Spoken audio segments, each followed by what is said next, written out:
Coming back to my short, I replaced the indicator on the driver's side, and now it's time to remove the indicator on the passenger side.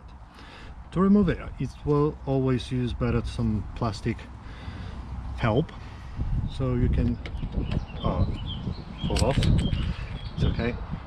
Slightly, gently put between the body panel and the indicator from the front, and there you go. There you got one bad boy.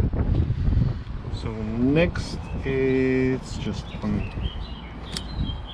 untouch this.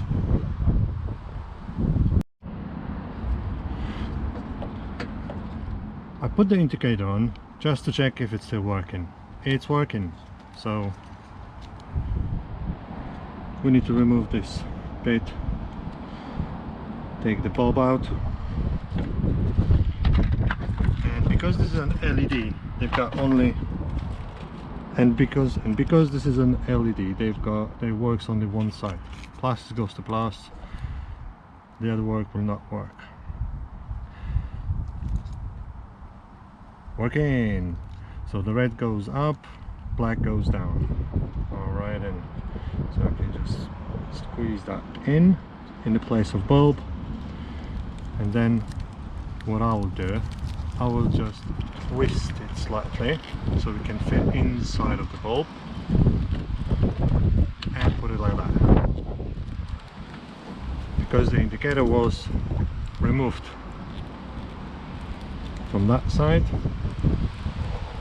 I'll put the same the opposite way. So first thing,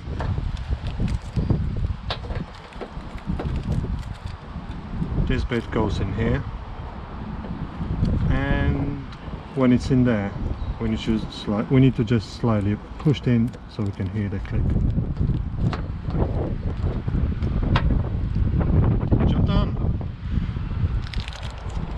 And our LED indicator works.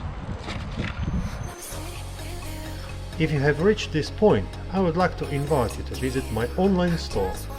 You can buy various types of clothes with a print and accessories also with a print. So in the same, you have a souvenir for yourself and you support me in the production of new films. Thank you for watching the film to the end.